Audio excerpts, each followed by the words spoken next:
오늘의 말씀 출애굽기 14장 13절 말씀입니다. 출애굽기 14장 13절 한 절 말씀 우리 한 목소리로 함께 봉독해 올리겠습니다. 모세가 백성에게 이르되 너희는 두려워 말고 가만히 서서 여호와께서 오늘날 너희를 위하여 행하시는 구원을 보라. 너희가 오늘 본 애굽 사람을 또 다시는 영원히 보지 못하리라. 아멘. 지금 기가 막힌 상황이 벌어진 겁니다. 이스라엘 백성들이 진퇴양난의 길에 서게 됐습니다. 구름기둥 불기둥으로 인도하시는 하나님을 믿고 쫓아왔는데 다른 분도 아닌 하나님께서 이스라엘 백성들을 막다른 골목에 몰아붙이신 겁니다. 한 걸음만 더 나아가면 떨어지는 절벽 끝에 서게 하신 겁니다. 다른 사람도 아니고 어떻게 하나님이 이러실 수가 있습니까? 출애굽기 14장 2절과 3절 말씀에 우연히 온 길이 아니라 하나님이 계획해서 이스라엘 백성들을 그렇게 막다른 골목에 진퇴양난의 자리에 보내셨음이 적혀 있습니다. 이스라엘 자손을 명하여 돌쳐서 바다와 믹돌 사이에 비아롯 앞 곧 바알스본 맞은편 바닷가에 장막 치게 하라. 지금 이스라엘 백성이 하나님이 가라는 곳으로 왔는데 그곳은 살 길이 아니라 죽을 길입니다. 그것은 길이 없습니다. 그것이 어떻게 증명이 되냐면요, 바로 다음 절인 3절 말씀 보면 바로가 이스라엘 자손에 대하여 말하기를 그들이 그 땅에서 아득하여 confused, 그래서 광야에 갇힌 바 되었다 할지니라. 지금 바로가 그 상황을 보고 나면은 이스라엘 백성들이 지금 가야 될 길로 가지 않고 막다른 골목에 간 이유는 그들이 혼란스러워서 지금 방황하고 있어서 어디로 갈지 몰라 그곳에 갇힌 바 됐다. 이제는 완전히 막다른 골목에 있으니 우리가 가서 그들을 잡자 또는 섬멸하자, 이렇게 생각할 수 있는 상황이라는 겁니다. 그런데 그 상황을 하나님께서 그렇게 인도하셨다라는 겁니다. 최고의 기분으로 나왔습니다. 최고의 순간을 맞으면서 애굽 땅에서 나왔습니다. 그런데 지금은 최악의 순간이 된 겁니다. 하나님이 왜 이렇게 하시는 분이십니까? 하나님이 이런 일을 왜 하십니까? 하나님은 정말 이런 분이십니까? 막다른 길로 주님의 백성을 인도하시는 분이 하나님이십니까? 예. 하나님이 그렇게 하실 때가 종종 있으십니다. 막다른 골목으로 몰아붙이셔서 하나님 대체 왜 이러십니까? 라고 외치게 만들 때가 우리의 삶에 종종 있습니다. 대표적인 예가 사도 바울의 예입니다. 여러분이 너무도 잘 아는 사도 바울은 아시아로 복음을 전하러 가려고 그랬습니다. 그런데 하나님이 성령께서 유럽으로 가게 하셨습니다. 유럽에 갔더니 그 길로 갔더니 첫 도시가 빌립보인데 그 빌립보라는 곳에서 복음을 전하다가 감옥에 갇혀서 쇠사슬에 묶여서 감옥에 갇혀 있는 상황이 되어버렸어요. 하나님께서 인도하신 길이십니다. 내가 가겠다고 했던 길이 아닙니다. 하나님의 인도하심을 받아서 왔는데 받아온 길이 어디입니까? 감옥이라는 겁니다. 이해가 되어지지 않는 겁니다. 여러분, 그런데요, 하나님은 이런 일을 행하실 때 꼭 이유가 있으십니다. 이런 일을 행하실 때, 우리가 이해되어지지 않는 일들을 행하실 때 하나님이 우리들에게 보여주시고자 하는 하나님의 뜻이 분명히 있습니다. 사도 바울은 왜 감옥에 갇혔었습니까? 그 일들을 통해서 그 감옥을 지키고 있던 간수가 예수를 만나고 그 가족들이 예수를 만나서, 여러분이 너무도 잘 아는 말씀, 주 예수를 믿으라 그리하면 너와 내 집이 구원을 얻으리라는, 정말 그 구원의 역사를 이루시기 위해서 바울은 몰랐지만, 다른 사람들은 몰랐지만 하나님의 뜻을 가지고 그렇게 그곳에 있게 하셨던 것을 우리들은 압니다. 이스라엘 백성들도 마찬가지입니다. 왜 막다른 골목에 이스라엘 백성을 하나님이 있게 하셨습니까? 하나님이 출애굽기에 이미 설명을 해놓으십니다. 출애굽기 14장 4절을 보니까요, 내가 바로의 마음을 강팍게 한즉 바로가 그들의 뒤를 따르리니 내가 그와 그 온 군대를 인하여 영광을 얻어 애굽 사람으로 나를 여호와인 줄 알게 하리라. I will let Egyptians know that I am Jehovah. I am God.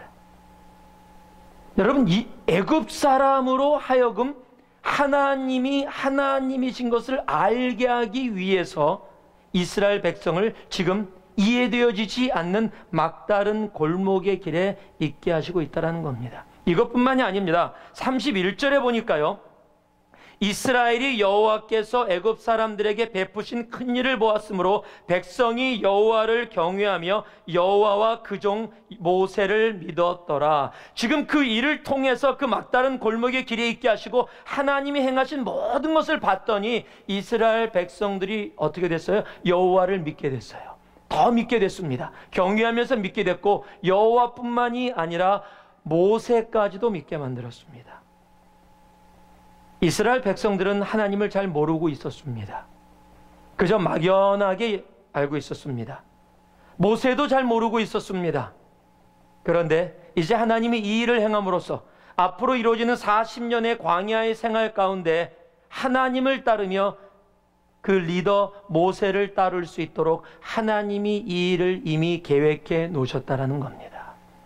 여러분, 하나님이 우리 삶 속에 행하시는 일들에는 이렇게 다 뜻이 있습니다. 백문이 불여일견이라고 얘기하죠. 100번 듣는 것보다 한 번 보는 것이 낫다라는 말입니다. 제가 90년대 초에 90년대 초는 제가 싱글이었습니다. 그때 싱글 때 시애틀에 찬양 집회를 간 적이 있습니다. 시애틀 바로 위에 시애틀 얘기하는 겁니다. 이 시애틀에 찬양 집회를 갔는데 찬양 집회를 마치고 났더니 그곳에 있던 전도사님이 이 하루 쉬는 날 저희들에게 눈 구경을 시켜주시겠대요. 그때가 8월 달입니다. 8월 달에 눈 구경을 시켜주시겠대요. 이 눈이 아닙니다. 하얀 눈. 그래서 무슨 소리 하시냐고 그랬더니 눈 구경을 시켜주겠대요. 그냥 믿고 따라오래요. 그래서 이분이 무슨 얘기를 하나. 그러고서 같이 밴을 타고서 따라서 갔습니다. 산길을 올라가더니 산에서 내렸습니다. 눈이 어디 있습니까? 다 푸른 그냥 숲이에요. 그런데 땀 막 8월 달이니까 덥고 또 산길을 한 30분 올라가고 그러니까 너무 더웠어요. 거기를 올라가서 언덕을 넘어서 딱 내려가는데 이게 웬일입니까? 언덕을 넘어서자마자 앞에 펼쳐있는 광경 속에 청년들이 깜짝 놀랐어요. 와! 눈밭이 펼쳐있는 겁니다. 이게 뭐야? 그랬더니 그게 글래시어랍니다. 만년설입니다. 시애틀에 가면 그냥 화이트 마운틴이라고 부르는 곳이 있는데 1년 내내 눈이 쌓여 있는데 여름에도 눈이 쌓여 있습니다. 전 태어나서 처음 경험한 겁니다. 여름이었기 때문에 그냥 눈 구경 간다 그래서 그냥 편하게 쪼리에다가 반바지에다가 탱탑 입고 갔습니다. 거의 다. 그런데요, 눈을 밟는데 여러분 눈이 발 사이로 들어오는 거예요. 발가락 사이로. 발이 시려워요. 그런데 위에는 땀이 나요. 여러분 막 덥고 땀이 나는데 추워본 경험이 있으십니까? 말이 안 되죠? 말이 안 되는 경험인데 그게 사실이라는 거예요. 제가 경험을 했거든요. 어떻게까지 경험했어요? 누가 갖고 간 옷을, 썰매를 못 가져가서 누가 갖고 간 옷을 언덕 위에다 딱 놓고 세 사람 네 사람이 그 옷에 앉아요. 그리고 밀어주면 밀려 내려가는 겁니다. 지금 썰매를 타는 거예요. 그리고 끝에 도착하면 막 뒹굴죠. 막 눈에 뒹굴어요. 그럼 차가워요. 막 추워요. 그런데 땀이 나요. 말도 안 되는 상황을 경험해 보니까 말이 안 되는데 말이 돼요. 여러분 이해 안 가시죠? 여러분 그 만년설은요, 저는 눈은 하얀색인 줄 알았어요. 그런데 하얀색이 아니라 눈이 쌓여 있는 곳을 잘 보면은 하늘색이에요. 여러분, 만년설을 직접 보신 분들은 아십니다. 그게 오래 쌓여 있어서 하얀색이 아니라 그 안에는 빛이 비쳐서 하늘색으로 비쳐서 보여요. 모르시니까 지금 전혀 무슨 소리 하는 건지 지금 잘 그러고 계세요. 근데 여러분, 경험을 해보니까 말이 안 되는 상황인데 말이 되더라고요. 하나님이 지금 왜 이스라엘 백성들을 이렇게 막다른 골목에다가 놓으셨습니까? 말이 안 되는 상황을 말이 된다는 것을 보여주기 위해서예요. 내 삶 속에 이해가 되어지지 않는 말이 안 되는 상황을 하나님께서 보여주시려고 이스라엘 백성을 그 자리에 있게 하셨다라는 겁니다. 여러분, 우리의 삶 속에 말이 안 되는 상황들 많이 있을 겁니다. 하나님 이해가 되어지지 않아요. 말이 안 돼요. 그런데요, 하나님이 보게 하시면 말이 됩니다. 여러분, 인생 가운데 말이 안 된다라고 생각되어지는 것들 있다면 오늘 이 출애굽기 14장을 통해서 말이 되게 하시는, 그 하나님이 보게 하시는 그 아름다운 체험과 경험 속에 들어갈 수 있기를 바랍니다. 그래서 하나님께서 보여주시는 하나님의 뜻을 깨닫고 나아갈 수 있는 여러분 한 분 한 분 되기를 주님의 이름으로 축원합니다. 그러면 이스라엘 백성들에게 무엇을 보여주셨는가? 무엇이 말이 안 되는데 말이 되게 하시는가를 오늘 함께 이 말씀을 통해서 보기를 원합니다. 8절에서 10절 말씀을 우리 3절 말씀 한 목소리로 함께 봉독해 올리겠습니다. 여호와께서 애굽 왕 바로의 마음을 강팍해 하셨으므로 그가 이스라엘 자손의 뒤를 따르니 이스라엘 자손이 담대히 나갔음이라. 애굽 사람들과 바로의 말들 병거들과 그 마병과 그 군대가 그들의 뒤를 따라 바알스본 맞은편 비하이롯 곁 해변 그 장막 친대에 미치니라. 바로가 가까이 올 때에 이스라엘 자손이 눈을 들어 본즉 애굽 사람들이 자기 뒤에 미친지라. 이스라엘 자손이 심히 두려워하여 여호와께 부르짖고. 한번 따라하시기 바랍니다. 무엇을 보고 있는가에 결과를 보게 하십니다.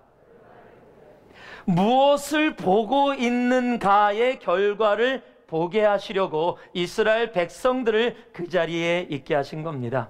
자, 오늘 지금 8절 말씀에 보니까 뭐라고 적혀있냐면요, 이스라엘 자손이 담대히 나갔음이라 라고 이야기를 하고 있어요. 여러분, 담대하게 나아갔습니다.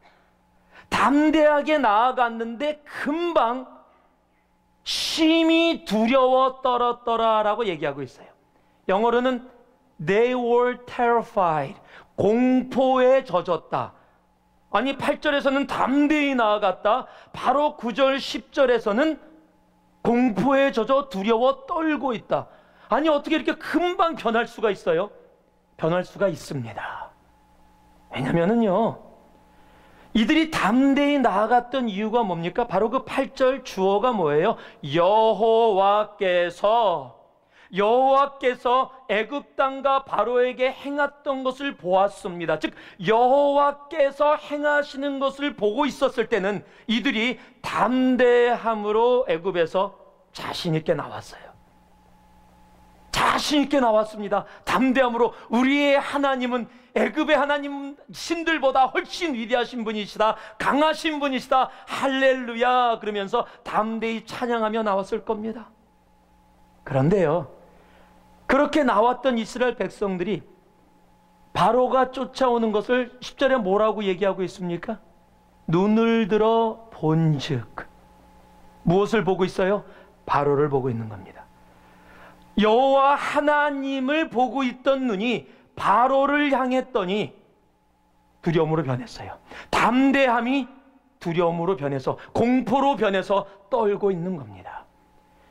여러분, 지금도 마찬가지입니다. 하나님을 바라보면 담대함으로 이 세상에서 살아가는데, 내가 눈을 돌려 세상이라는, 바로라는 세상을 바라보기 시작할 때 우리는 두려움에 떨 수밖에 없는 존재가 되는 겁니다. 무엇을 보느냐, 내가 무엇을 보고 있는가, 이것이 굉장히 중요한 겁니다. 여러분은 어디를 보고 계십니까? 아니, 무엇을 보고 계십니까? 여러분, 내가 보고 있는 것, 여러분, 그것이 우리의 결과로 나타난다는 겁니다. 지금 이스라엘 백성들이 바로라는 세상을 바라볼 때 나타났던 결과들이 있습니다. 첫 번째가 뭡니까? 바로 10절에 적혀 있는 두려움입니다. 두려움. 여러분, 세상을 보면은요, 우리의 삶 속에 나타나는 결과는 두려움이에요. 세상은 우리를 평안으로 인도하지 않습니다. 담대하라, 내가 세상을 이겼노라 하시니라는, 그것은 무슨 얘기를 하시는 거예요? 세상 가운데 담대하지 못하고 두려움 속에 떨고 있는 사람들을 향해서 예수께서 담대하라, 나를 봐라, 내가 세상을 이기었다라고 얘기하시는 겁니다. 여러분, 두려움은 우리 인간과 아주 밀접한 관계가 있습니다. 얼마나 우리 삶 속에 두려움이 우리를 강하게 잡고 있냐면, 성경 전체에 누가 쉬었다 그러더라고요. 두려워 말라라는 하나님의 말씀이 366번 적혀 있답니다. 우리 매일의 삶 속에 두려움이 있으니까 하나님이 366번, 1년은 365일인데요 하나님은 여유가 있으신 분이세요. 윤년까지 다 계산하셨어요. 그래서 366번을 두려워 말라라고 얘기하시는 거예요. 우리의 삶이, 매일의 삶이 두려움 속에 연결되는 삶이기 때문에 그렇습니다. 설교가 존 R. 라이스라는 사람이 이런 얘기를 했습니다. 두려움이란 하나님께서 마침표를 찍은 곳에 또다시 물음표를 찍는 것이다. 여러분, 하나님이 여러분 인생이 마침표를 찍고 다 됐다라고 하는데, 여러분 거기다가 퀘스천 마크 붙이지 마세요. 그게 두려움이라는 겁니다. 똑같은 일들이 이 신약에도 일어난 사람이, 대표적인 케이스가 바로 베드로입니다. 누가복음 22장 33절에 보면 베드로가 예수와 함께 있으면서 예수가 고난을 받겠다고 하니까 지금 나오는 말씀처럼 이렇게 고백합니다. 함께 고백해 보겠습니다. 시작. 저가 말하되 주여, 내가 주와 함께 오게도 죽는데도 가기를 준비하였나이다. 지금 담대히 얘기하는 겁니다. 주님이 감옥에 가신다면 저도 감옥에 가겠습니다. 주님이 죽음의 길을 간다면 나도 주님과 함께 죽겠습니다. 와, 멋있잖아요? 자기를 따르는 제자가 그렇게 딱 고백했으니까 정말 믿음으로 담대히 고백했는데, 여러분, 이 베드로가 어떻게 변했는지 아시죠? 동일한 누가복음 22장 57절에 가면은요 이렇게 고백합니다. 함께 읽습니다. 시작. 베드로가 부인하여 가로되 이 여자여, 내가 저를 알지 못하노라 하더라. 뭡니까? 한 계집종이 와서 너 예수하고 함께 있었지? 그랬더니 너 무슨 소리 하니 지금? 나 그 사람 몰라. 한 번 했어요? 두 번 했어요? 세 번 했지요. 유대인과 우리나라 사람과 공통점, 무조건 3세판을 좋아한다. 네. 세 번을 그렇게 해요. 나중에는 자기 이름을 저주하면서 얘기합니다. 아니, 그렇게 담대했던 베드로가 왜 이렇게 변했어요? 어떻게 이렇게 초라한 모습으로 됐어요? 그 답이 같은 누가복음 22장에 적혀 있어요. 54절 말씀입니다. 한번 따라하겠습니다. 예수를 잡아 끌고 대제사장의 집으로 들어갈새 베드로가 멀찍이 따라가니라. Peter followed in a distance. 여러분 기억나실 거예요. 제가 예전에 이 말씀을 가지고 한 동작을 여러분께 부탁을 해서 함께 해본 적이 있습니다. 오늘 한 번만 더 해보겠습니다. 자, 엄지를 앞으로 이렇게 내밀어 보세요.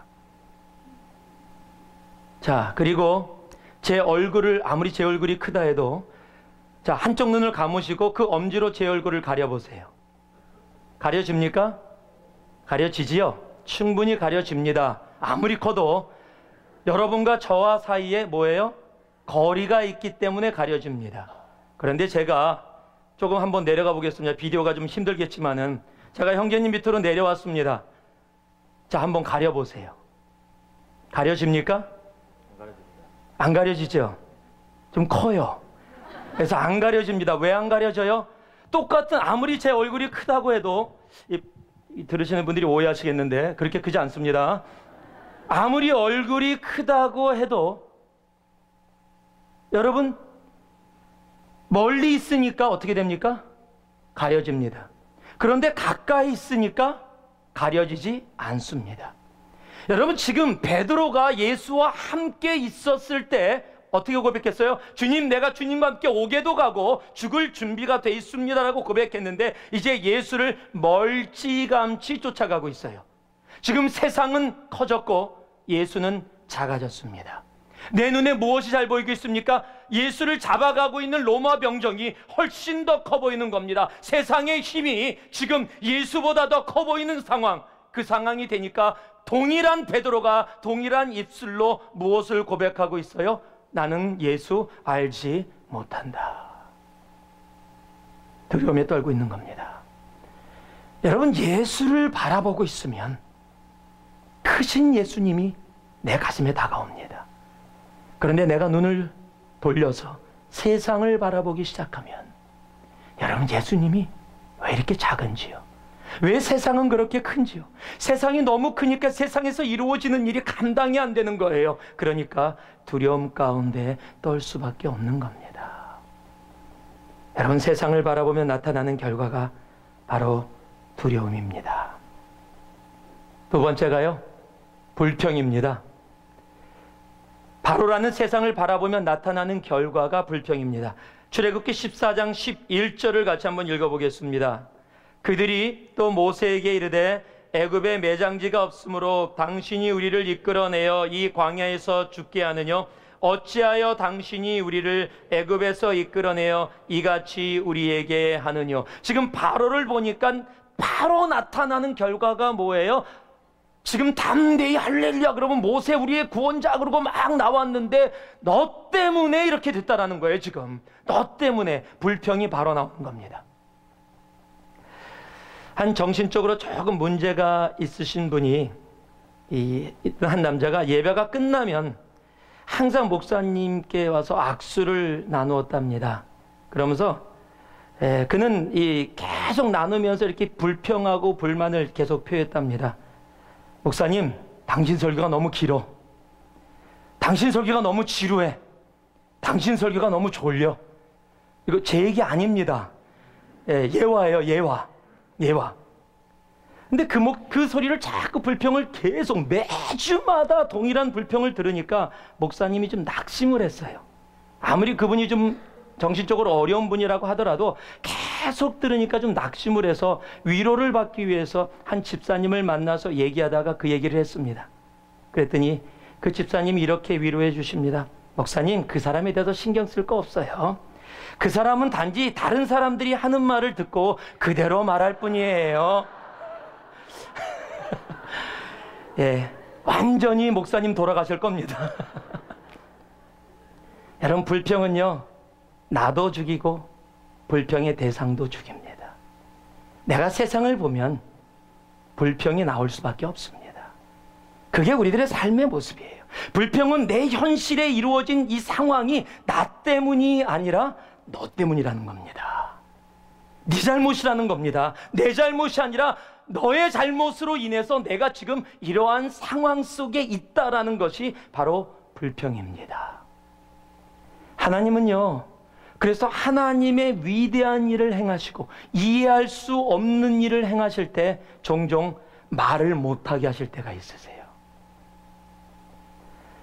대표적인 케이스가 여호수아에 적혀 있습니다. 여호수아 6장 10절 말씀인데요. 여호수아가 백성에게 명하여 가로되 너희는 외치지 말며 너의 음성을 들내지 말며 너의 입에서 아무 말도 내지 말라. Don't say anything. Do not say a word. 아무 이야기도 하지 말라. 왜 이렇게 얘기하셨어요? 지금 하나님의 명령이 어떤 명령이냐면 여리고성을 매일 한 바퀴씩 돌으라는 겁니다. 여러분 여리고성의 중요한 이유가 뭐냐면 지금 애굽에서 출애굽한 이스라엘 백성들이 가나안 땅에 들어가서 정복하고자 하는 첫 번째 성이에요. 첫 번째 전쟁입니다. 가나안 땅을 정복하는 첫 번째 일. 그래서 굉장히 이스라엘 사람들에게 중요합니다. 아마 나름대로 마음을 다졌을 겁니다. 이제 한번 전쟁 해보자. 왜요? 오는 가운데서 아멜렉과 전쟁을 해본 적이 있거든요. 그래서 모세가 손을 들었더니 이기고 내렸더니 져서 여호수아가 이미 싸움의 경험이 있었기 때문에 한판 붙어보자라는 마음도 혹 있었을지도 몰라요. 그런데 하나님의 명령은 이해할 수 없는 명령이었어요. 그저 아무것도 하지 말고 뭐라고요? 한 바퀴씩만 돌아라. 이건 이해가 안 가요. 하나님 대체 이게 뭡니까? 대체 하나님 뭐 하라는 겁니까? 다음 날도 또 한 바퀴 돌아라. 마지막 날은 7바퀴 돌아라. 이해가 되어지지 않는 하나님의 명령. 사람은요, 이해가 되어지지 않으면, 그리고 이해를 찾다가 이해가 되지 않으면 그 다음부터 나오는 자연스러운 반응이 불평입니다. 뭐야 대체? 아니 설명을 해줘야 될 거 아니야. 아니 글을 왜 그런 식으로 해? 설명이라도 해야 될 거 아니야. 요즘 시대에 가장 중요한 게 소통인데, 소통해야 될 거 아니야. 하나님이 소통 안 하죠. 하나님이 대통령 출마하면 떨어집니다. 하나님은 절대 대통령 선거에 당선되실 수가 없어요. 하나님은 우리 인간들이 바라는 모습으로 소통을 안 하세요. 하나님이 아무 말도 하지 말래요. 이건 말이 안 되는 거잖아요. 그럼 우리는 불평합니다. 우리는 뭐라고 얘기합니다. 그렇게 해서라도 해서 내가 답답함을 풀어버려야 됩니다. 그런데 하나님은 그걸 원치 않으십니다. 하나님의 일에 하나님은 그것을 원치 아니하십니다. 여러분 불평하지 마시기 바랍니다. 하나님 앞에 믿음 가운데 나아갈 수 있기를 바랍니다. 시편 37편 8절에 보니까요, 불평하여 말라 행하게 치우칠 뿐이라 라고 얘기하고 계십니다. 불평하면 악이 되는 겁니다. 이해가 되지 않는 상황 속에서도 하나님께서 말씀하시는 그 말씀을 듣고 그 말씀 속에 내 입을, 불평이 나올 때 내 입을 닫을 줄 아는 우리가 되어질 수 있어야 합니다. 세상을 볼 때 나타나는 이 결과가 또 하나가 있습니다. 그것이 12절에 적혀 있어요. 한번 같이 읽겠습니다. 우리가 애굽에서 당신에게 고한 말이 이것이 아니뇨 이르기를 우리를 버려두라 우리가 애굽 사람을 섬길 것이라 하지 아니하더뇨 애굽 사람을 섬기는 것이 광야에서 죽는 것보다 낫겠노라. 세 번째 나타나는, 우리가 세상을 바라볼 때 나타나는 결과가 뭐냐면 현실 도피입니다. 과거지향이에요.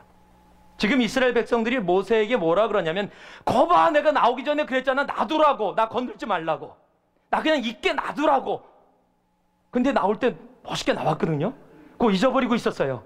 근데 어려움이 됐거든요. 그러니까 예전에 내가 했던 얘기 같이 가지고 오는 겁니다.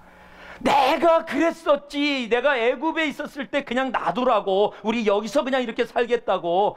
이렇게 나와서 광야에서 우리를 죽게 하냐? 그냥 애굽 생활하면서 노예 생활이라도 그게 낫지. 여러분 세상을 바라보면 언제나 과거로 돌아가요.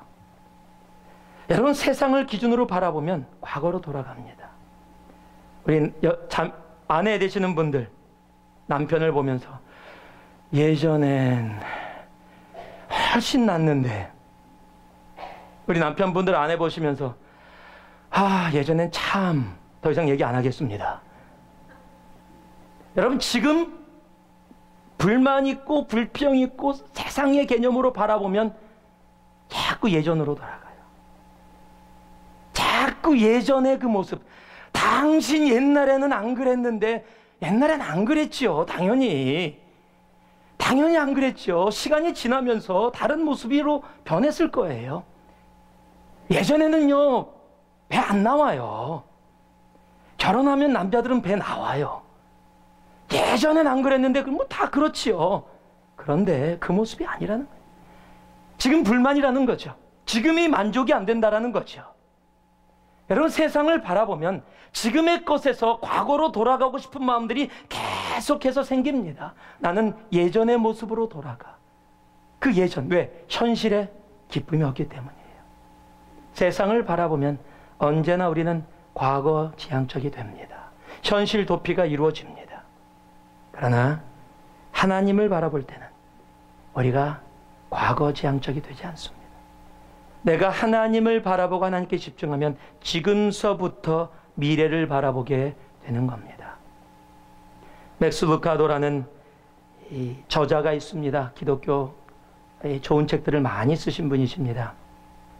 짐을 버리고 길을 묻다라는 책 중에 한 부분에 이런 내용이 적혀 있습니다. 우리는 무리를 걸어오신 주님을 보기보다 일렁이는 물결을 먼저 봅니다. 배고픈 사람 5,000명을 먹이신 분의 초점을 맞추기보다는 바닥을 보이기 시작하는 쌀똥에 초점을 맞춥니다.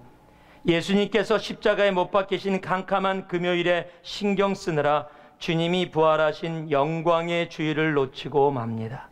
올바른 대상에게 시선을 고정시키고 편안히 쉬십시오. 여러분 어디를 보고 계십니까? 히브리서 12장 2절 말씀은 믿음의 주요 온전케 하신 예수를 바라보자라고 얘기합니다. 매번 말씀드렸지만 영어가 훨씬 더 확실합니다. Fix your eyes on Jesus. Fix, 고정시키라는 겁니다. 아주 못을 박으라는 겁니다. 세상으로 고개가 돌아가지 않도록 정말 우리의 눈은 예수 그리스도만을 바라볼 수 있도록 아예 고정시키라는 겁니다. 돌릴 생각하지 말라라는 겁니다. 주님께 고정시킬 때 우리의 믿음의 주여 온전케 하신 예수 그리스도만 바라볼 때 우리의 삶 속에 하나님이 이루시고자 하는 그 담대함이, 이 땅을 살아갈 때 예수로 인해서 당당하게 살아가는 그 모습이 우리의 삶 속에 나타난다는 겁니다. 어디를 보고 계십니까, 여러분? 세상을 보고 계십니까? 여러분, 사도 바울이 바울 서신이라는 12권 또는 13권이라는 책을 쓰셨습니다. 여러분, 그곳에요, 예수라고 이야기하는 단어, 예수라는 단어가 219번 나옵니다. 주님이라는 단어, 롤이라는 단어가 272번 나옵니다. 그리스도라는 단어가 389번 나옵니다. 바울 서신입니다. 사탄이란 단어가 10회 나옵니다. 마귀라는 단어가 6회 나옵니다. 이런 무엇을 얘기하고 있습니까? 여러분, 사탄과 마귀가 우리의 삶 속에 없다고 얘기하라는 게 아닙니다. 우리의 삶 속에 어려움과 고통과 이해되지 않는 우리의 삶 속에 역경과 환난이 없다고 얘기하고 없어라고 이렇게 세뇌하라는 게 아닙니다. 있습니다. 그럼에도 불구하고 바울 서신을 통해 사도 바울이 집중했던 분이 누구십니까? 예수, 주님 그리스도라는 사실입니다. 여러분, 믿음의 주요 온전케 하신 예수께 집중할 때 사도 바울처럼 환난과 고통과 아픔과 역경 속에서도 담대히 설 수 있는 믿음의 사람으로 서게 되는 겁니다. 무엇을 보는가? 그에 대한 결과가 있습니다. 내가 세상을 바라보면 세상의 결과를 갖게 될 겁니다. 세상의 결과는 두려움이고 불평이고 현실 도피입니다. 그러나 내가 주님을 바라볼 때, 내가 주님께 픽스할 때 하나님이 주시는 우리의 삶은 어떠한 환경에서든지 담대히 할렐루야를 외치며 평안 가운데 나아갈 수 있는 삶임을 우리들이 보게 하시는 겁니다. 무엇을 보고 계십니까? 예수 그리스도를 볼 수 있는 여러분 되기를 주님의 이름으로 축원합니다. 두 번째는요, 13절과 14절에 적혀 있습니다. 같이 한번 봉독합니다. 모세가 백성에게 이르되 너희는 두려워 말고 가만히 있어서 여호와께서 오늘날 너희를 위하여 행하시는 구원을 보라. 너희가 오늘 본 애굽 사람들을 영원히 보지 못하리라. 여호와께서 너희를 위하여 싸우시리니 너희는 가만히 있을지어다. 하나님이 우리로 보게 하시는 것이 두 번째 이것입니다. 신앙은 열심의 문제가 아닌 순종의 문제임을 보게 하십니다. 여러분, 신앙은 열심의 문제가 아니라 순종의 문제임을 보게 하시는 겁니다. 지금 홍해 앞에 홍해가 있고 뒤에 적들이 따라오는데 가운데 갇혀있는 상황입니다. 지금 적들이 자신들을 잡으려고 쫓아오고 있다면, 보통 리더라면 우리가 죽기 살기로 각오하고 싸우자. 무기가 없다면 삽이라도 갖고 와라, 곡괭이라도 갖고 와라, 쇠붙이라도 아무 거라도 갖고 와라. 이들이 오면 우리가 끝까지 한번 싸워보자. 여러분, 그렇게 얘기해야 되는 거 아닙니까? 아니면은요, 하나님이 전능하시니까 공병대를 불러서, 천사 공병대를 불러서 다리를 놔주시든지, 그래갖고 다리를 가지고 건너갈 수 있게 빨리 다리를 만들자라든지 뭔가 하려고 할 겁니다. 지금 조금만 시간 지나면 바로 군대가 와서 자신들을 죽일 줄 모르는 상황이에요. 뭔가 해야 되지 않겠습니까? 그런데 주님의 말씀이 뭐예요? 가만히 서서, 가만히 있어라. Be still. Do not move. Stand firm. 가만히 있어라. 그럼 무엇을 얘기하는 겁니까? 이 땅의 전쟁이 너희의 것이 아니라는 거예요. 너희가 열심히 살아가는 것도 중요하지만 열심히 살아가는 것 이전에 내가 너희에게 앞으로 너희의 미래의 삶에 원하는 것은 열심히 사는 것 이전에 무엇이다? 내 말에 순종하는 것이다라는 거예요. 이해가 되어지지 않는 상황 속에서도 지금 막다른 골목에 와 있는 것도 이해가 되지 않는데 지금 바로의 군대가 죽이려고 오는데 또 이해되지 않는 하나님의 명령, 아무것도 하지 마라. 가만히 서 있어라. 이해가 되어지지 않는 그 상황 속에 하나님이 우리에게 말씀하시는 것은 신앙은 열심이 아니라 순종이라는 사실입니다. 다시 한번 따라 하실래요? 신앙은 열심이 아니다. 순종이다. 여러분, 신앙은 열심이 아니에요. 순종입니다. 사울 왕이요, 하나님의 명령에 따라 아멜렉의 군대와 전쟁을 하러 갑니다. 그리고 이겼습니다. 하나님의 명령은 그 모든 죄악을 다 소멸하고 돌아오라는 거였습니다. 하나의 생명도 있게 하지 말라 그랬습니다. 그런데 사울 왕이 아멜렉의 왕인 아각을 잡아갖고 살려서 데리고 옵니다. 당시에 상대편의 왕을 잡아서 데려오면 자기의 명예가 올라가는 겁니다. 그래서 아각 왕을 살려서 데리고 옵니다. 그것뿐만이 아닙니다. 데리고 오는데 짐승 소리가 들려요. 흠 있는 짐승은 다 죽였는데 흠이 없는 깨끗한 짐승들을 잡아서 오는 겁니다. 사무엘이 가서 왜 하나님이 하나도 살려두지 말라 그랬는데 다 살려두었느냐? 그랬더니 사울 왕이 당당하게 얘기합니다. 길갈에서, 당시 예배 처소입니다. 쉽게 해서 교회에서 예배 드리는데 교회의 예물로 온전히 하나님의 나라를 위해서 쓰임받게 하기 위해서 드리려고 지금 이 짐승들을 가지고 오고 있습니다. 지금 다른 데 쓰겠다는 게 아니에요. 하나님을 예배하겠다는 겁니다. 그런데 하나님은 이 일을 통해서 성경이 뭐라고 기록하고 있냐면 하나님이 사울을 왕으로 선택하신 것을 인간의 표현으로 후회하셨다라고. 왜요? 하나님은 자기가 생각하는 열심, 자기가 생각하는 그런 것이 아니라 하나님이 말씀하신 것을 그대로 따르는 순종을 더 원하시기 때문입니다. 그래서 사무엘상 15장 20절에 나온 말씀이 뭡니까? 하나님은 무엇보다 제사보다 순종을 더 원하신다라는 겁니다. 여러분, 신앙은 열심이 아닙니다. 신앙은 순종입니다. 내가 열심히 하나님을 따르는 것도 좋지만은요, 주님 앞에 순종하며 나아가는 것이 정말 훨씬 더 중요합니다. 저희가 누님이 두 분 있는데 작은 누님 댁에 진돗개 한 마리가 있습니다. 그 진돗개 이름이 둥이입니다. 둥이. 그냥 뭐 왜 둥이라고 붙였냐 그랬더니 무슨 귀염둥이 뭐 이런 식으로 해갖고 그것 앞에 빼고 둥이라고 붙였는데, 제가 처음에 갔을 때 갔더니 저희 누님이 저를 막 붙잡더니 자기네 진돗개가 굉장히 영적이라는 거예요. 아니, 개가 영적이면 뭐 어떻게 개가 영적입니까? 오래요. 보여주겠대요. 우리 개가 얼마나 영적인지 증명을 해주겠대요. 그러더니 개밥을 앞에다가 딱 놓습니다. 그리고 둥이야 그랬더니 막 진돗개가 쫓아와요. 그러니 밥 앞에 딱 쓰더니 먹으려고 그러잖아요. 밥을 보니까 스탑! 그러니까 딱 멈추더라고요.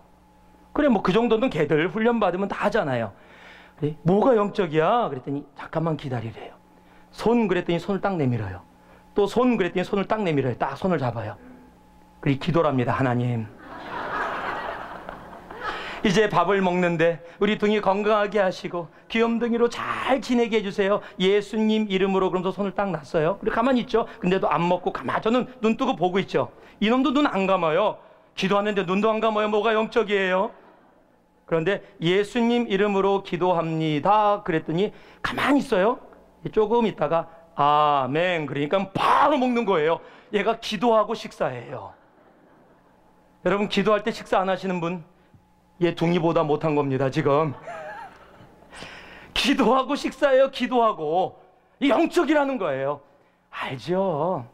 분명히 얘가 외웠을 겁니다. 아멘이 신호다. 그렇죠? 아멘이 신호일 거예요. 분명히 얘가 뭘 안다고 하나님 앞에 기도하고 밥 먹는 개가 어디 있습니까? 그런데도 저한테 자랑을 해요. 왜요? 아멘 할 때까지 안 먹는다는 거예요. 아멘 할 때까지 안 먹는다는 거예요. 여러분, 미물을 향한 인간의 마음도 기특하고 남한테 자랑하고 싶은데, 여러분, 하나님 아버지의 마음, 우리를 향한 하나님 아버지의 마음이 어떨까요? 하나님이 열심히 그냥 막 동네 뛰어다니면서 쥐 잡아오는 거 좋아하실까요? 아니요. 무엇을 못한다 할지라도 주인의 명령에 순종하는 그 개를 인간도 좋아한다면 하나님이 우리를 향해서, 여러분, 개라는 게 아니에요. 그 순종이라는 의미를 얘기하는 겁니다. 우리를 향한 우리 아버지의 마음이 하나님 앞에 순종하며 나아가는, 여러분, 그 모습. 하나님이 우리 신앙생활 가운데 우리로 보게 하고 오늘 이 말씀을 통해서 말씀하시는 이유가 바로 거기입니다. 열심이 아니다, 순종이다. 여러분, 그것을 내 가슴에 온전히 하나님이 보여주시는 것을 담고 돌아갈 수 있는 여러분 되기를 주님의 이름으로 축원합니다. 오늘 세 번째로 마지막으로요, 마지막 말씀은 21절하고 27절에서 28절 말씀입니다. 같이 세 절 말씀 함께 봉독합니다. 모세가 바다 위로 손을 내어민데 여호와께서 큰 동풍으로 밤새도록 바닷물을 물러가게 하시니 물이 갈라져 바다가 마른 땅이 된지라. 모세가 곧 손을 바다 위로 내어밀 때 새벽에 미쳐 바다의 그 세력이 회복된지라. 애굽 사람들이 물을 거스려 도망하나 여호와께서 애굽 사람들을 바다 가운데 엎으시니 물이 다시 흘러 병거들과 기둥들을 덮되 그들의 뒤를 쫓아 바다에 들어간 바로의 군대를 다 덮고 하나도 남기지 아니하였더라. 마지막으로 우리로 보게 하시는 것이 이것입니다. 한번 따라 하시기 바랍니다. 하나님만이 모든 문제에 답임을 보게 하십니다. 하나님만이 세상의 모든 문제의 답임을 보게 해주시는 겁니다. 저희 첫째 딸 하늘이가 이제 7학년입니다. 작년까지는 산수 문제를 가지고 오면 아무 무리 없이 제가 편하게 자신 있게 아빠는 이렇게 산수를 잘한단다. 그리고 다 풀어서 이 학교 산수 공부를 도와줬어요. 답을 아빠 이거 어떻게 하는지 몰라요. 그러면 다 이렇게 풀어주면서 이렇게 하는 거야. 다시 해봐. 그리고 다 이렇게 가르쳐 줬어요. 근데 7학년이 됐는데 여기에 가물가물해지네요. 자꾸 올라가니까 또 문제가 뭐냐면 제가 여기서 10학년부터 다녔기 때문에 7학년 산수를 잘 몰라요.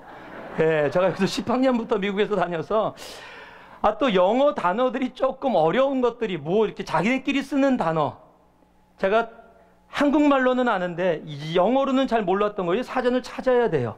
그래서 영어가 어려워서 잘 모르는 게 또 있는데 그래도 노력해서 풉니다. 한 번은 진짜 모르는 문제가 있어서 저희 성도 중에 이 수학을 잘하시는 분이 있어요. 밤에 애 자는데 사진을 찍었어요. 문제를 찍어서 그분한테 보냈습니다. 이것 좀 풀어주세요. 다 풀어서 왔어요. 자는 애를 바로 보고 맞아. 자는 애를 이렇게 아빠가 풀어줄게 일로 와. 그래갖고서 남이 푼 거 가지고서 풀어갖고서 이렇게 하고 이렇게 하는 거야. 그러고 가르쳐줬어요. 그분이 지금 듣고서 막 웃고 계실 텐데 여기 계세요. 누구지? 그거 중요한 거 아니에요. 지금 그 얘기를 하려고 그러는 게 아니에요 지금. 아무리 어려운 산수 문제도 내가 모르더라도 도움을 받아서라도 또는 과외 선생님을 통해서라도 답을 찾을 수 있습니다. 세상에 어떤 문제든지요, 문제는 답이 있습니다. 어떤 회사에서 직원 선발을 하는데 이런 시험 문제를 냈답니다. 요즘은 이 회사 취직하는 것도 힘들어요. 이런 시험 문제입니다. 당신은 거센 폭풍우가 몰아치는 시골 밤길에 운전을 하고 있다. 마침 버스 정류장을 지나치는데 그곳에는 세 사람이 버스를 기다리고 있다. 마침 버스 정류장을 지나치는 세 사람이 기다리고 있는데 죽어가고 있는 듯한 할머니, 지금 아프셔서 돌아가실 것 같은 할머니, 당신의 생명을 구해준 적이 있는 의사, 세 번째는 당신이 꿈에 그리던 이상형. 자, 여러분도 한번 풀어보세요. 머리로. 당신은 이 중에서 단 한 명만을 차에 태울 수 있다. 어떤 사람을 태우겠는가 선택하고 자기 의견을 서술하라. 누구 태우시겠어요? 200명이 어플라이 했는데 한 명만 됐어요. 그 사람의 답이 이겁니다. 저는 의사 선생님께 제 차열세를 드리죠. 할머니를 병원으로 모시고 갈 수 있도록. 그리고 저는 제 이상형과 함께 버스를 기다리겠습니다. 여러분 그런 답 생각해 보셨어요? 생각 못했을 거예요. 생명의 연인을 구할까? 죽어가는 할머니를 구해야 되나? 내 평생 기다리는 이상형인데 지나치면 끝인데. 여러분 이런 고민을 하고 있을 텐데 답이 있더라고요. 여러분 세상에 혼동되고 헷갈리는 것 같은 모든 문제에도 답은 있습니다. 그런데 우리의 삶 속에 경험되어지는 문제는 답이 없는 것 같아요. 안 풀려요. 관계의 문제에서 안 풀려요. 돈의 문제가 안 풀려요. 건강의 문제가, 이것이 어떻게 풀리질 않아요. 특히 시어머니와 며느리의 관계는 하나님도 어찌할 수 없어서 포기하셨다고 어떻게 풀지를 못해요. 풀리질 않아요. 세상에 풀리지 않는 문제가 너무 많은 것 같아요. 세상에 어떤 답들은 다 문제는 답이 있는 것 같은데 내 삶 속에 이루어지는 문제들은 답이 없는 것처럼 느껴집니다. 그런데 여러분 아십니까? 답이 있다라는 사실이에요. 제가 지나가다가 어떤 차를 봤습니다. 뒤에 범퍼 스티커가 붙여 있어요. 영어로 이렇게 적혀 있습니다. Jesus is still the answer. 예수님은 아직도 우리의 해답이시다. 여러분 하나님이 답입니다. 여러분 삶 속에 풀어지지 않는 것 같은 그 문제들, 여러분 내가 풀려고 하면 실타래가 엉켜있는 것처럼 풀리지가 않아요. 그래서 답이 없는 것처럼 느껴져요. 이 문제는 답이 없다. 아니요, 우리 삶 속에 이루어지는 모든 문제의 답은 하나님입니다. 여러분 지금 이스라엘 백성이 아주 풀 수 없는 두 가지 문제를 접했어요. 첫 번째가 홍해입니다. 두 번째가 바로의 군대입니다. 지금 이스라엘 입장에서는 풀 수 없는 문제예요. 답이 없어요. 지금 홍해를 건널 수도 없고 바로의 군대를 무찌를 수도 없습니다. 지금 이 문제는 이스라엘 백성에게는 답이 없습니다. 그런데 그 답이 어디서 해결됐어요? 하나님께서 해결하셨다는 겁니다. 하나님이 해결하신 것이 아니라 하나님만이 바로 그 문제의 답이었다라는 사실입니다. 홍해라는 문제가 어떻게 해결됐습니까? 우리는 답이 안 보였어요. 길이 없어요. 그런데 바다 속에 이미 하나님이 만드신 길이 있었다라는 사실입니다. 그리고 그 길로 건너갑니다. 와, 하나님이 이 문제는 해결해 주셨어. 그런데 문제가 또 있어요. 바로와 애굽의 군대가 쫓아오고 있다라는 사실입니다. 그래도 잡으려고 그 답이, 그 홍해를 가른 하나님의 그 답이 바로의 문제를 또 해결해 주는 답이 되어버립니다. 그래서 그 문제 가운데서 나오게 되는 겁니다. 여러분 무엇을 보여주시기 위해서 그 막다른 골목으로 징태양난의 장소에 이스라엘 백성을 인도하셨어요? 하나님만이, 한번 따라 하실래요? 하나님만이 내 인생에 일어나는 모든 문제에, 그렇게 얘기하면 안 되죠. 제가 지금 어떻게 했어요? 모든 문제에 그랬어요? 모든 문제에 강조가 돼야 되는 거예요. 지금 다시 하나님만이 내 인생에 일어나는 모든 문제에 답입니다. 하나님만이 우리 인생에 일어나는 모든 문제의 답입니다. 하나님만이요. 하나님이 그것을 보여주시는 겁니다. 말씀을 맺습니다. 하나님이 왜 우리를 이해가 되어지지 않는 막다른 골목, 막다른 길, 홍해 앞에 갖다 놓고 바로의 군대가 쫓아오는 그 진퇴양난의 상황에 우리를 놓으셨습니까? 이해가 되지 않습니다. 그럼 우리는 불평합니다. 바로는 오고 있죠. 바로는 보이죠. 커 보이지요. 불평하고 두려워하고 과거로 돌아가고 싶고 이 문제 속에서 현실 도피하고 싶은 우리들의 모습들이 나타납니다. 그러나 하나님은 우리를 향해서 담대하라 말씀하십니다. 나를 보라고 얘기하십니다.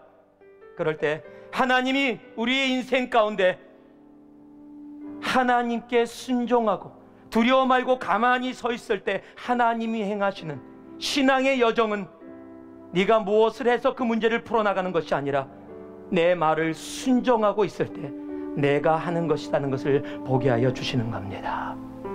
그리고 세상에 일어나는 모든 문제의 답이 바로 하나님임을 하나님이 우리로 보게 하시는 겁니다. 보셨습니까? 오늘 출애굽기 14장을 통해서 하나님이 나에게 오늘 보여준 것을 보셨습니까? 보셨다면 제가 시애틀에서 그 눈에서 뒹굴면서 도저히 이해되어지지 않는 상황, 더운데 추운 말도 안 되는 그 상황을 내 현실로 받아들였듯이 내 삶 속에 이루어지는 내가 이해되어지지 않는 상황을 하나님이기에 내 삶으로 받아들이고 하나님 보여주심을 감사합니다. 그러나 여기서 그냥 머물지 말게 하시고 하나님의 보여주심, 하나님 나로 하여금 온전히 경험하며 보게 하셨사오니 이 길에서 벗어나지 말게 하시고 오직 예수께만 내 눈을 고정시켜 그 길 걸어가게 하여 주시옵소서. 그렇게 주님 앞에 고백하며 나아가는 이곳에는 여러분 한 분 한 분 되기를 주님의 이름으로 축원합니다. 함께 기도하겠습니다. 이 시간 우리 잠깐 1분만 함께 통성으로 기도할 수 있기를 원합니다. 하나님, 오늘 보여주신 것, 아버지 하나님, 내가 그 길 그대로 주님이 보여주신 대로 올바로 살아가겠습니다. 하나님 말씀하여 주신 건 내 가슴에 새기며 나아가겠사오니 오늘 아버지 보여주신 것 그 길 따라 순종하며 나아가게 하여 주옵소서. 우리 한 목소리로 1분만 함께 기도하겠습니다. 기도합니다. 사랑의 아버지 하나님, 감사드립니다. 저희를 이 자리에 불러주시고 하나님이 오늘 말씀을 통해서 우리에게 보여주신 것, 아버지 하나님의 그 가슴에 담고 아버지 이 성전을 나섭니다. 아버지 하나님, 우리와 함께 하여 주시옵소서. 우리를 붙잡아 주시옵소서. 주님이 원하시는 그 길, 아버지 온전히 걸어갈 수 있도록 주님이 보여주신 그 길 가는 우리 되게 하여 주시옵소서. 사랑의 아버지 하나님, 감사합니다. 주님이 보여주신 것 온전히 가슴에 담고 갑니다. 무엇을 보는가의 결과가 너무도 다른 것을 보여주심을 감사합니다. 신앙은 열심의 문제가 아니라 순종의 문제임을 보게 하심을 감사합니다. 세상의 많은 문제들 가운데 하나님만이 모든 문제의 답임을 보게 하셨사오니 본대로 살아가게 하여 주시옵소서. 감사드리며 예수님 이름으로 기도 올리옵나이다. 아멘. 우리 옆분들